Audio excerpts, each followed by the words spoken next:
Hi, it's Daniel here. I just wanted to take a minute and talk about something that I think is important to, well, a lot of people, but especially artists, I've noticed. It's sort of this insecurity that we feel about our creations, and I think it goes by another name as well. It's called imposter syndrome, where you feel like you have no place doing what it is you're doing.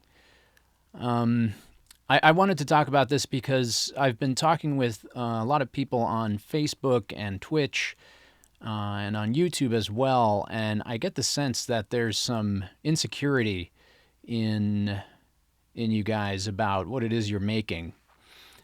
I think the thing to remember is, first of all, I think everybody feels this to some extent. Um, it can get really bad. It can get really bad. I think artists suffer from this a lot. I have a few thoughts about this.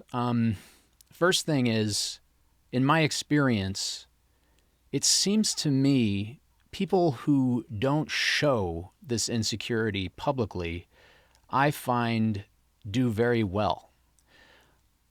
And I've known people that have had this sort of external personality of confidence, and it's very convincing. um, it's even more convincing, I think, than the quality of their work. So perhaps something to keep in mind is if you can just bring confidence to your presentation, that might go really far for you. This is something that I've struggled with my entire life. The other thing to keep in mind is I don't really know that people are going to be judging your music as harshly as you are. We tend to be our own worst critics. Um, Maybe some of you have noticed this with yourselves. This is something that I've noticed in myself is I can listen to my own work one day and think it sounds great. And I'm really impressed with my own work. And then another day, maybe a few weeks later, I'll listen to the same track and I think it's terrible. I think it's, well, I think it's terrible. And I think, how could I write such a thing? And then I can come back to it another day and think it's amazing. And what do you say about that? Um, maybe we shouldn't be judging. Maybe we shouldn't be judging our work so harshly, or maybe we should just be open to the fact that any judgment about a piece of art is going to be, well, opinion based and subjective. So keep that in mind. I think that's liberating, is to know that it's a purely subjective thing. We're judging artwork, right? Um, the other thing to keep in mind is that people tend to judge art by their own tastes and preferences. And I think a good example of this is I remember back when I was in college and I was spending a lot of time practicing piano as well as composing. And I got pretty darn good at piano. One of the pieces I was playing at the piano was The Island of Joy by Debussy. And if you know that piece, it's a short piece, but it's incredibly technically difficult. I think it's often counted as one of the most technically difficult pieces to play on the piano. I know there are lots of other ones, but often that one is counted amongst the most difficult pieces to play on the piano. And I worked really hard on that piece, and I got it really good. I got it really good. And I remember performing that for a friend of mine who was not a musician. And I was excited because I really wanted to impress him and show him how well I could play the piano. And so I played that piece for him at the school, and I freaking played it. I played the hell out of it. I mean, I nailed it. It was probably as close as I could get to a perfect performance just for my friend. And it seemed like he was completely unmoved. I was thinking he was going to be so impressed. I was very much sold, or very much hoping on really showing off for my friend. Maybe especially because he wasn't a musician, and I thought I could get some easy validation from that.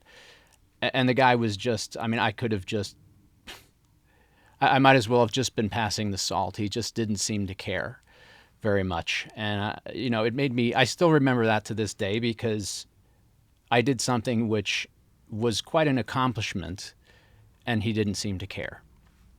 So my takeaway is I shouldn't be trying to get validation from people for these things, for my performances or for my art. People are going to make their own judgments, and often they're made for reasons that you don't understand, preferences, biases. If somebody is really into blues music and they think blues music is all the bee's knees, so to speak, and you are an amazing rock musician, or maybe rock isn't a good example, maybe you're an amazing classical musician, you might not impress that person. Um, the important thing is just, I think, to do your best and to present your material with some confidence. I think even if you suffer from imposter syndrome, I know I do sometimes, or insecurities, or you don't like to be judged for your work, put that to the back of your mind. I think often these things come about for reasons that have nothing to do with your creative endeavors. Other things are at play there. I mean, we all like to get validation for what we do and who we are, but ultimately seeking that from people through your artwork is, I think, a pointless sort of endeavor. So now, having said all that, I have been enjoying listening to the examples of your work that you guys have been sending to me, and I've been giving my opinions. I hope that whatever my opinion is, that you take it all with a grain of salt. I've been being sure to say that to you guys, that whatever I say, it's purely my opinion. If you can, when you present your material, try not to be caught up in the outcome of what people have to say about it. I'm sure that you yourselves have your own opinions about all kinds of art and music, paintings and sculptures, and you like some stuff and you don't like others. If you're trying to make a living in the commercial side of the music industry, the most important thing you can do is to make sure that your music is going to be useful. It doesn't have to be the best creation, the best music. It just has to be useful. It has to serve a purpose. This is what people want. It has to serve a purpose because that's how people in the industry will make money on it. I know that some of my own works have been passed up, turned down, because it wasn't useful for that particular gig. So what can I do? You just have to try to get something into those people's hands so that they can use it.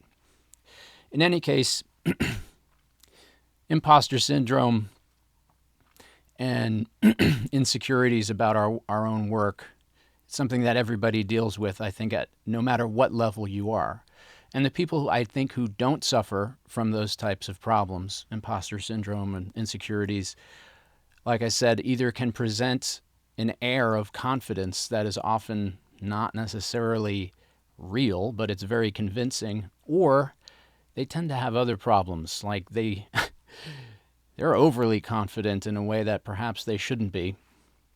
But again, that's my opinion.